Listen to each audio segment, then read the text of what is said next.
어제는 75주년을 맞이하는 광복절이었습니다. 일제의 억압적 치하 속에 36년간 살아갔던 우리 민족이 2차 세계대전의 종식과 더불어 해방을 누리게 되었던 날입니다. 일본의 억압에서 벗어나 완전한 자유를 누리는 그러한 민족이 된 날이기도 합니다. 이러한 차원에서 이스라엘 민족은 우리 민족과 많은 유사점을 가지고 있음을 익히 알고 있습니다. 이스라엘 민족도 본래 가나안 땅인 약속의 땅인 가나안 땅에 살고 있었지만 이후 아브라함의 자손은 애굽 땅으로 들어갔고 이후에 애굽의 억압과 압제 속에 울부짖으며 살아갈 수밖에 없었습니다. 하지만 주님은 그 민족을 다시 약속의 땅으로 인도해 주셨고 자유를 누리는 민족으로 회복시켜 주셨습니다. 그래서 이런 억압을 받음, 그리고 해방, 그리고 자유, 이 세 가지는 이스라엘 민족과 우리 민족이 갖고 있는 공통점이라 할 수 있겠습니다. 하지만 차이가 있다면 이스라엘 백성들은 출애굽을 하면서 자유의 민족이 되었지만 약속의 땅으로 돌아가기까지 40년간 광야에서 훈련을 받았다라는 것입니다. 그 훈련은 약속의 땅에서 자유의 민족으로 하나님을 어떻게 섬겨야 하는지 그것에 관련된 훈련이었습니다. 그러한 차원에서 오늘 우리가 읽은 이 여호수아의 말씀, 오늘 본문은 이 광야의 모든 훈련의 시간을 다 보내고 이제 드디어 요단강을 건너서 약속의 땅, 젖과 꿀이 흐르는 그 땅으로 들어가는, 어찌 보면 그 약속과 자유가 완성되고 성취되는 그러한 순간, 다시 말하면 빛이 다시 한번 그들에게 임하는 듯한 광복의 그 감격적인 순간을 오늘 본문이 그리고 있다라고 볼 수 있겠습니다. 이렇게 말할 수 있는 것은 여호수아 5장 9절 말씀을 보시면 이스라엘 민족이 요단강을 건너서 길갈이라는 첫 번째 그곳에서 진을 쳤을 때에 하나님께서 이렇게 말씀하셨기 때문입니다. 내가 오늘 애굽의 수치를 너희에게서 떠나가게 하였다. 주님이 이제서야 그 말씀을 하셨기 때문입니다. 그래서 홍해를 건너가는 이 출애굽기 14장의 어떠한 그런 순간은 그 민족의 자유가 완성되는 순간이기보다는 그러한 자유가 시작되는 순간이고, 오늘 본문의 이 요단강을 건너가는 이러한 순간, 그래서 가나안 땅에 있는 그 길갈에 진을 치게 되는 그러한 순간이 바로 자유가 완성되는 그런 순간이라 할 수 있겠습니다. 하나님께서는 그들에게 그러한 감격적인 순간에 그 백성에게 특별한 선물을 하나 더 허락해 주셨습니다. 은혜 위에 은혜를 허락해 주신 것이지요. 그것이 바로 오늘 본문의 제목이었던 12개의 돌입니다. 오늘은 그 12개의 돌의 의미를 살펴보면서 함께 은혜를 누리는 시간이 되기를 소망합니다. 먼저 여호수아 3장 말씀 먼저 보시면 이스라엘 백성들은 여호수아 3장에서 이제 요단강을 건너가기 위해, 약속의 땅에 들어가기 위해 요단강을 건널 준비를 마칩니다. 그때 하나님은 하나님의 언약궤를 따라서 요단강에 들어가라, 그 방법을 일러주십니다. 이는 곧 하나님만을 의지하여 그 땅에 들어가라 라는 말씀과 같은 말씀이십니다. 하나님의 언약궤를 제사장들이 맸습니다. 그리고 그 제사장들이 그 요단강의 물을 밟을 때에 성경은 그 물이 아담 성읍 근처에 멈추어 섰고 요단강 바닥은 마른 땅이 되었다라고 그렇게 증언합니다. 이 요단강에 대해서 우리가 생각해 본다면 우리가 아는 대로 이 요단강은 1년 내내 물이 흐르는 상시천이었습니다. 그리고 가나안 땅에서 가장 큰 강이 바로 이 요단강이었습니다. 이 강은 직선 길이로 쟀을 때에도 110km가 넘는 큰 강인데, 특별히 이 강은 직선으로 된 강이 아니라 정말로 구부러진 강이어서 그 모든 구부러진 것을 다 포함해서 길이를 재면 320km가 넘는, 지금도 이러한 길이가 되는 큰 강이었다라는 겁니다. 특히 오늘 본문의 여호수아 3장 15절 말씀을 보시면 이스라엘 백성이 또 이때 이 강을 건너려고 할 때를 증언합니다. 그때의 그 강물이 최고 수위에 오르는 그러한 시기였다라고 말씀합니다. 이것은 건널 수 없는 때다라는 것이지요. 그런데 하나님의 언약궤가 강물로 진입을 하자 물이 멈추었었고 더 나아가서 마른 땅이 되었다라고 기록을 합니다. 여기서 마른 땅이라는 단어는 출애굽기 14장 20절에서도 한 번 더 나왔습니다. 홍해가 갈라졌을 때에 그 땅이 마른 땅이었다라고 그렇게 말했던 그 단어가 오늘 본문에 또 사용된 겁니다. 이 단어는 뜨거운 열기로 태워버리다, 말려버리다라는 그러한 어원을 가지고 있습니다. 그래서 이 단어는 때로 사막으로 번역이 되기도 하고 때로는 황무지로 번역이 되기도 하는 단어였습니다. 그 주님께서는 요단 강물을 저 위에서부터 멈추게 하시고 또 그 땅에 있는 남아있는 모든 물기를 주님의 그 뜨거운 열기로 다 말려버리셔서 그 땅에는 전혀 습기가 없는 사막과 같은 황무지와 같은 그러한 땅으로 그 요단강을 만드셨다. 그리고 그 길로 백성들이 건너게 해주셨다라는 것입니다. 곧 하나님의 뜻하신 바 앞에서는 자연의 강력함도 그 아무것도 아니다라는 것을, 아무 존재도 아니라는 것을 알려주십니다. 그리고 하나님의 그 위대하심 앞에서, 그리고 하나님의 그 위대하신 계획 앞에서는 그 모든 것들은 단지 도구가 될 뿐이다라는 것을 또한 우리에게 증언해 주고 계신 것입니다. 우리 하나님은 그런 하나님이시다라는 거죠. 이처럼 그 백성들은 그렇게 주님이 말려주신 그 마른 땅을 밟고 이제 요단강으로 들어가기 시작합니다. 약속의 땅으로, 자유의 땅으로 기쁨과 설레는 마음을 가지고 이제 들어가기 시작을 합니다. 홍해 바다를 건너면서 자유의 민족으로 거듭이 났고요.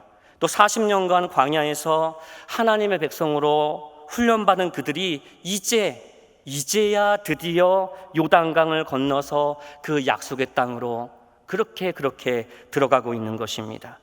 그러한 이 역사적인 이 순간에 하나님은 여호수아에게 그리고 그 백성에게 아주 독특한 선물을 주시면서 명령을 하셨다라는 겁니다. 그것이 앞에서 말씀드렸던 12개의 돌이라는 것입니다. 이 12개의 돌에 대해서는 사실은 여호수아 3장 12절에서부터 암시가 시작됩니다. 3장 12절 말씀 보시면 하나님은 여호수아에게 요단강 도하에 대한 이야기를 계속해 주시다가 갑자기 뜬금없이 12명을 미리 택하여 두라라고 말씀을 하십니다. 그리고 오늘 본문 여호수아 4장에서 그렇게 명령하신 이유를 설명해 주시는 겁니다. 그 이유는 여호수아 4장 2절과 3절에 나와 있습니다. 우리 함께 2절과 3절 말씀을 같이 읽도록 하겠습니다. 백성의 각 지파에 한 사람씩 12사람을 택하고 그들에게 명령하여 이르기를 요단 가운데 제사장들의 발이 굳게 선 그곳에서 돌 12를 택하여 그것을 가져다가 오늘 밤 너희가 유숙할 그곳에 두게 하라 하시니라.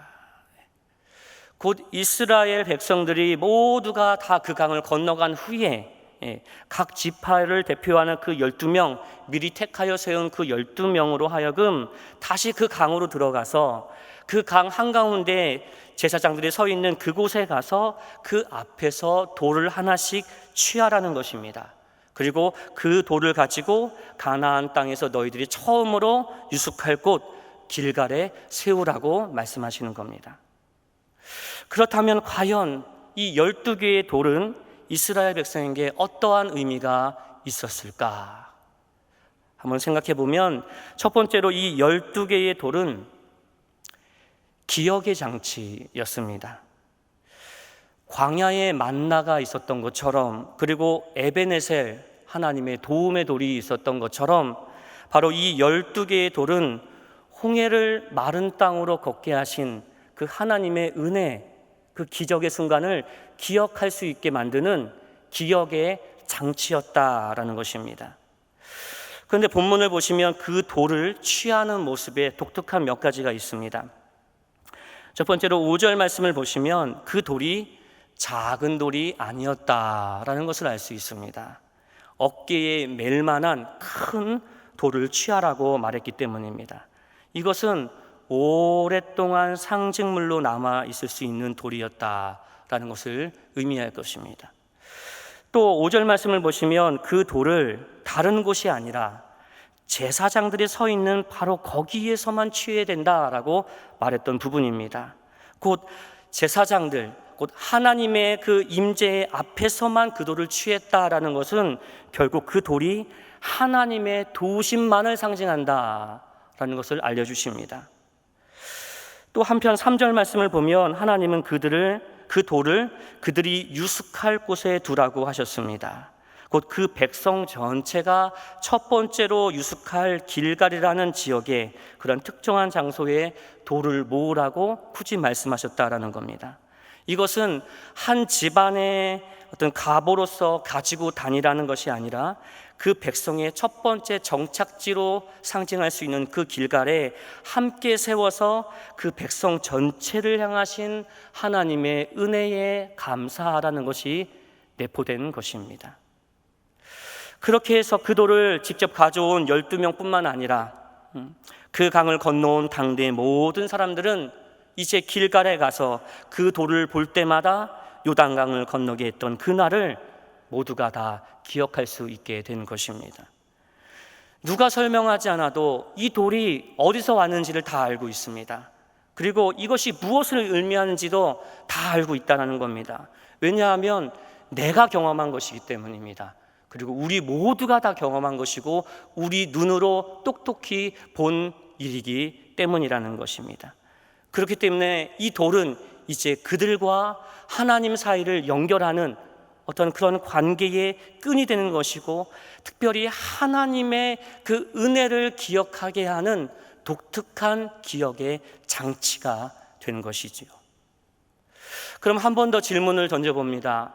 그렇다면 왜 이러한 기억 장치가 필요했을까? 하나님은 그 백성들에게 왜 그러한 돌을 세우라고 명령하셨을까? 그것은 이제부터 그 백성들이 해야 할 사명과 관련되어 있음을 우리는 알 수 있습니다. 그들이 입성할 그 가나안 땅은 젖과 꿀이 흐르는 땅이 분명합니다. 그것은 확실한 일입니다. 하지만 그 땅에는 이미 가나안의 7족속이 살고 있고 블레셋 족속이 살고 있다라는 것이지요. 특별히 창세기 15장 16절 말씀을 보시면 그들이 곧 가나안의 7족속과 블레셋 족속들이 그 족속들의 죄악과 타락이 가득 찼다라고 말씀하시면서 주님이 그 땅을 심판을 해야 되겠다라고 기록되어 있습니다. 또한 그 땅을 심판하사 아브라함의 자손으로 다시 그 땅을 차지하게 하겠다라는 주님의 계획을 본문에서 알려주십니다. 그렇게 이제부터 펼쳐지는 가나안 땅의 생활은 목가적인 그런 생활이 아니라 심판의 사명을 감당해야 되는 삶이고 전쟁의 시작이었던 것입니다. 가나안 땅에 있었던 그 7 족속들은 자신들보다 컸습니다. 그리고 발달한 무기를 갖고 있었습니다. 그리고 그들은 잔인했고 죄악으로 가득 찬 사람들이었습니다. 그렇기에 이스라엘 민족들이 그들과 전쟁을 해야 된다면 이스라엘 민족들이 붙들고 나아갈 것은 무기가 아니었습니다. 다른 무언가가 아니었습니다. 바로 홍해를 가르신 하나님, 그리고 요단강을 마른 땅으로 건너가게 하신 하나님, 곧 은혜의 하나님을 그들이 붙잡고 기억하면서 전쟁에 임해야 했다라는 것입니다. 그래서 매일같이 펼쳐지는 그러한 수많은 전쟁 속에서 하루의 전쟁을 다 마치고 길갈의 숙소로 돌아올 때마다 이스라엘 민족들은 그 돌을 다시 한번 보면서 그날도 오늘도 함께 하신 하나님의 은혜에 감사를 하게 되는 것이고요. 또 그 다음날 새로운 전쟁을 위해서 이제는 출정을 할 때마다 그 이스라엘 백성들은 그 돌을 다시 한번 보면서 하나님의 도우심을 기억하면서 그 도우심으로, 그 은혜로 무장을 하면서 나갈 필요가 있었기 때문에 주님은 그 돌을 길갈에 세우라고 명령하셨던 것입니다. 두 번째로 이 12개의 돌은 기억의 장치였습니다. 우리가 함께 본문 6절과 7절 말씀을 함께 읽도록 하겠습니다. 이것이 너희 중에 표징이 되리라. 후일에 너희 자손들이 물어 이르되 이 돌들은 무슨 뜻이냐 하거는 그들에게 이르기를 요단물이 여호와의 언약궤 앞에서 끊어졌나니 곧 언약궤가 요단을 건널 때에 요단물이 끊어졌으므로 이 돌들이 이스라엘 자손에게 영원히 기념이 되리라 하라 하니라. 이와 비슷한 내용, 6절과 7절과 비슷한 내용이 21절부터 23절까지 다시 한번 반복이 되어 나타납니다. 그 자손들이 물었을 때 대답하는 이야기가 반복해서 이 돌과 관련돼서 나온다는 겁니다. 이를 통해 알 수 있는 것은 이 12개의 이 돌은 교육과 가르침의 역할을 감당했다라는 것을 알 수 있습니다. 한 세대, 당대의 사람들이 지나가고 새로운 세대가 들어설 때에는 수많은 변화가 생길 수밖에 없습니다. 그래서 교육이 중요한 것입니다. 창세기를 보시면 창세기의 마지막에 이스라엘 백성들은 총리 요셉으로 말미암아 존귀한 그러한 가문이 됐습니다. 민족이 됐습니다. 하지만 창세기가 끝나고 출애굽기로 넘어가서 출애굽기 1장 8절에 보시면 요셉을 알지 못하는 새 왕이 일어났나니 일어나 애굽을 다스렸다라는 말이 나옵니다. 이 말이 의미하는 것은 이제 상황은 역전됐다는 겁니다. 새로운 세대가 등장하면서 역전이 됐다는 것이죠. 또 여호수아 말씀 보시면 여호수아 마지막 장 24장 31절에 이런 말이 나옵니다. 여호수아가 살아있는 동안, 그리고 야훼께서 이스라엘에게 해주신 모든 일들을 기억하는 장로들이 살아있는 동안에는 그 민족이, 이스라엘 민족이 여호와를 섬겼다라는 말이 나옵니다. 좋은 말 같기도 하지만 살아있는 동안에 라는 말을 우리가 염두할 때에 그 다음에 펼쳐지는 사사기의 특징이 무엇입니까? 하나님이 아니고 자기의 소견에 옳은 대로 그렇게 살아가는 그러한 백성이 되었다라는 것 아니겠습니까? 이 또한 세대 간의 교육이 중요하다라는 것을 알려주는 것이지요.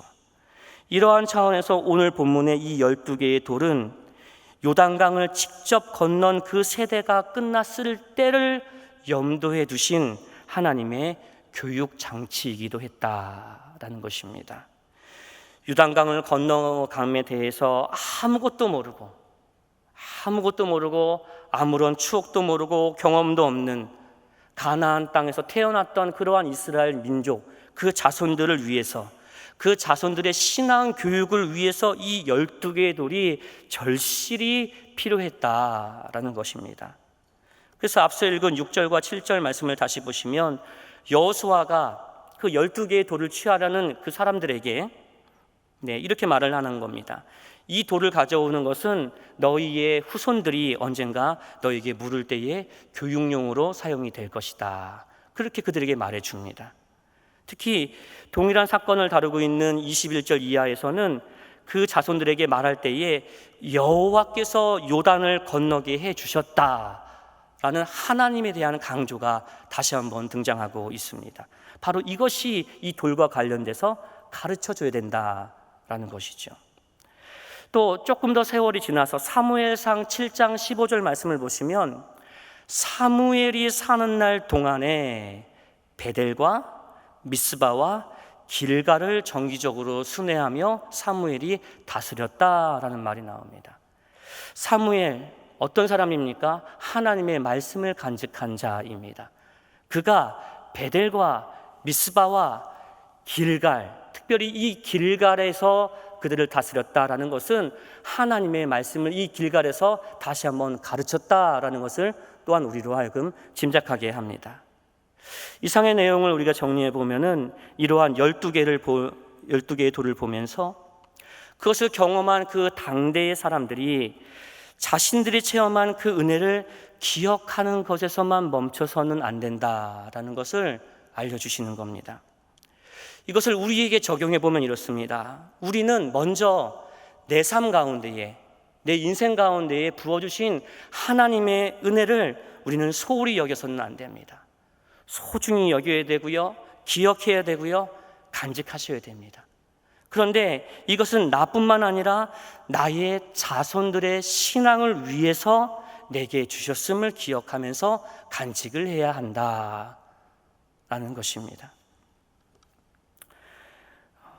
교회에서 휴가를 주셔서 지난주에 시골에 계신 부모님과 함께 예배를 드릴 수 있게 되었습니다. 그때 저희 가족만의 12개의 돌을 오랜만에 만날 수 있었습니다. 그 돌은 저희 가족의 이름으로 붙인다면 할렐루야 터널입니다. 할렐루야 터널. 저희가 그 터널을 지나갈 때에 숨을 참습니다. 일단 숨을 크게 들여 마시고 숨을 참고 터널이 시작될 때부터 터널이 끝날 때까지 할렐루야를 끊임없이 그렇게 숨을 쉬지 않고 외칩니다. 할렐루야 하면서 길게 외칩니다. 그것은 그 터널 앞에서 저희가 사고를 당했었고, 그때 그냥 사고가 아니라 삶과 죽음의 갈림길에 서 있는 그런 사고였기 때문입니다. 저희 뒤에 있는 모든 차들이 다 죽었고요, 사람들이 다 죽었었고, 저희 가족부터 살 수 있는 그러한 은혜가 있었습니다. 우리 가족으로 하여금 다시 한번 숨을 쉴 수 있게 허락해 주셨던 그러한 터널이었기 때문입니다. 그때가 저희 둘째가 8개월 되었을 때였기 때문에 약 11년 전의 일입니다. 그래서 저 또한 그때의 그 추억들이, 구체적인 것들이 이제는 하나하나 잊혀져 갑니다. 그러하니 저희의 첫째 아이, 또 8개월 된 둘째 아이는 무엇을 기억하겠습니까? 근데 1년에 한 번 가끔씩 그 터널을 지나갈 때마다 이제 제가 아이들에게 할렐루야를 외친 이후에 이 터널의 의미에 대해서 설명을 해준 겁니다. 이때 저 표지판 보이지? 저 표지판 앞에서 어떠한 일이 있었단다. 기억하고 있니? 기억해야 된다. 은혜다. 그렇게 설명해 주면서 저 또한 다시 한번 그 모든 일들을 회상하며 기억을 할 수 있게 됩니다. 참 저희 부족한 저희 가정에게 주신 아주 독특한 하나님의 은혜고 하나님의 선물이 아닐 수가 없습니다. 이렇게 말씀드리는 것은 사실 우리 모두에게는 저마다 그러한 은혜의 선물들이 다 있지 않겠습니까? 다 인생을 회고해 보시면은 그러한 더 놀라운 은혜의 돌들이, 은혜의 흔적들이 다 여기 있지 않겠습니까? 제퍼슨이라는 사람이 말한 대로 이러한 과거에 대한 가르침은 다음 세대로 하여금 미래에 대한 판단을 바르게 내리도록 인도한다라고 합니다. 그렇게 우리는 이 본문에 다시 한번 우리가 묵상하면서 우리가 해야 될 것은 우리의 앞선 세대들, 특별히 우리의 부모의 때에 그 은혜의 역사에 대해서 우리가 관심을 먼저 가져야 됩니다. 그리고 또한 나의 이 당대에 주신 또한 특별한 그 은혜도 우리가 기억하며 우리의 자손들에게 잘 전달할 의무가 우리 모두에게 있다라는 것입니다. 이것이 오늘 본문의 이 교육의 장치로서의 12돌과 관련돼서 우리가 가져야 될 마땅한 질문이고 또한 관심이고 의무라고 우리에게 말씀해 주시는 겁니다. 마지막으로 이 12개의 돌은 소망의 내적 장치였습니다. 함께 9절 말씀을 읽겠습니다. 여호수아가 또 요단 가운데 곧 언약궤를 맨 제사장들의 발이 선 곳에 돌 12를 세웠더니 오늘까지 거기에 있더라. 잘 보시면 주어는 여호수아입니다. 그리고 동사는 세웠다라는 것입니다.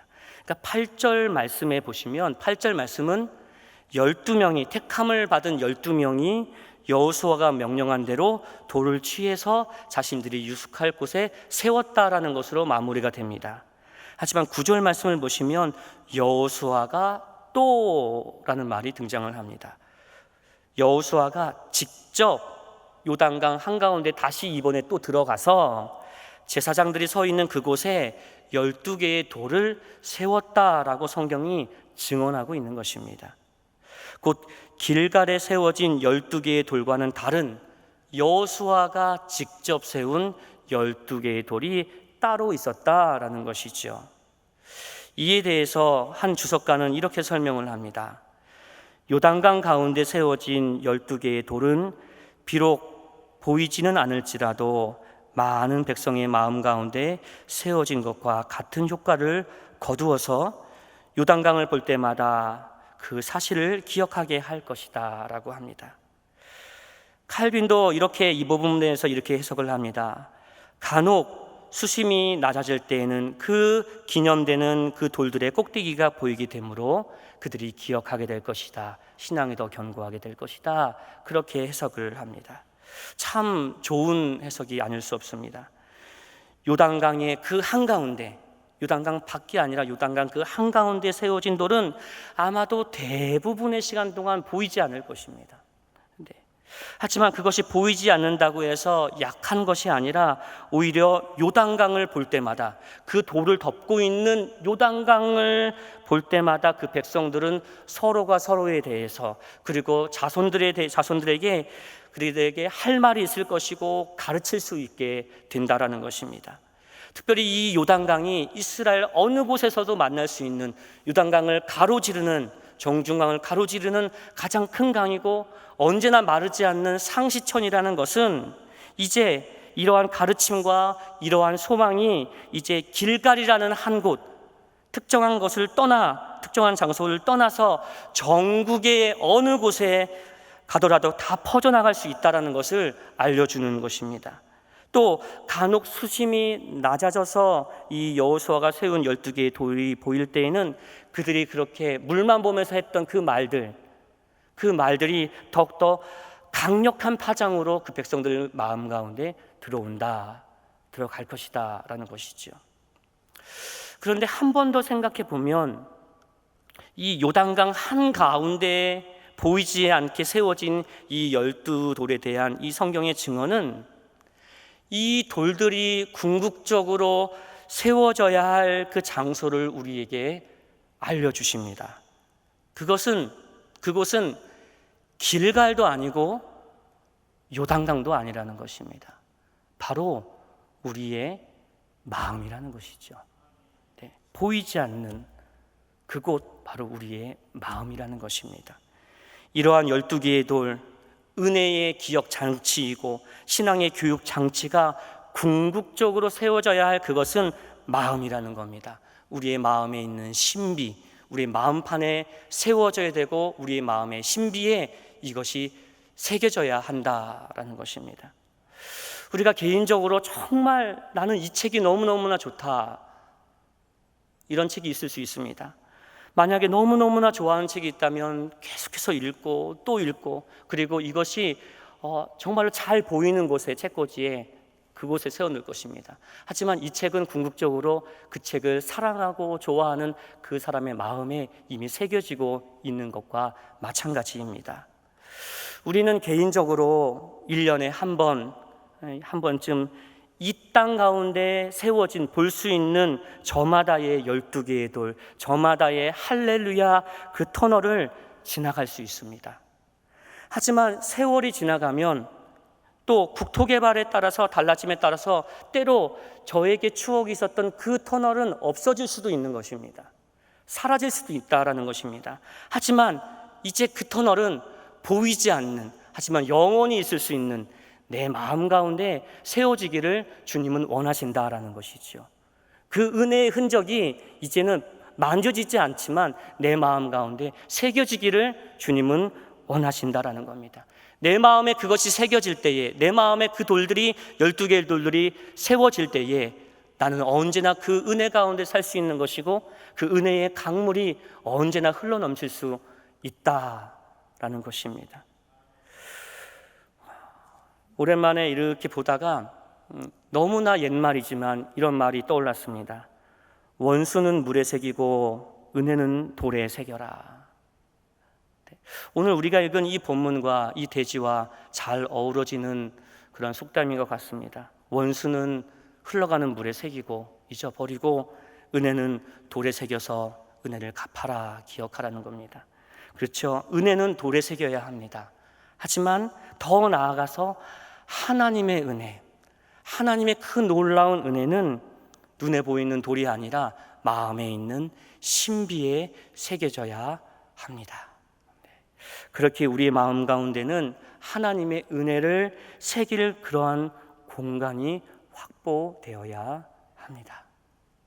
우리의 마음에 세상의 것들로 새겨지고, 원수로만 새겨지고, 아픔으로만, 다툼으로만 새겨져서 주님의 은혜를 새길 자리가 없는, 그렇게 돼서는 안 된다라는 것입니다. 여러분의 마음판에는 무엇으로 새겨져 있고 하나님의 은혜가 새겨질 공간이 얼마나 남아 있습니까? 잠언 4장 23절 말씀처럼 마음을 지키라 하지 않습니까? 생명의 근원이 거기서 난다 하지 않습니까? 이 말씀을 이 본문에 적용해 보면은 우리는 마음을 지켜야 됩니다. 왜 지켜야 됩니까? 하나님의 은혜를 새길 공간을 확보하기 위해서 마음을 지켜야 한다라는 것입니다. 하나님의 은혜를 새기기 위해서. 말씀을 정리합니다. 오래전 떠나갔던 그 땅으로 돌아갑니다. 그리고 빛이 돌아오듯이 그들의 눈가에는 자유와 광복의 그러한 감동과 기쁨이 몰려옵니다. 이제 그 민족은, 이스라엘 민족은 요단강을 건너갑니다. 이러한 역사적인 순간에 우리 주님은 그 백성들에게 은혜 위에 은혜, 이 12개의 돌을 허락하시사 은혜 위에 또 다른 은혜를 허락해 주셨습니다. 이 12개의 돌에 의미하는 것 3가지를 나누었습니다. 첫째, 이 돌들은 은혜를 기억하는 장치였다. 둘째, 신앙 교육의 장치였다. 셋째, 마음에 새겨진 소망의 장치였다라는 것입니다. 하나님의 말씀에 주의 성실하심으로 우리 주님께서는 성실하게 아침마다 새롭고 늘 새롭게 우리에게 오늘도 변함없이 말씀대로 은혜를 베풀어 주실 줄 믿습니다. 그 은혜, 그 은혜의 12개의 돌, 그 12개의 돌을 잘 간직하시기를 바랍니다.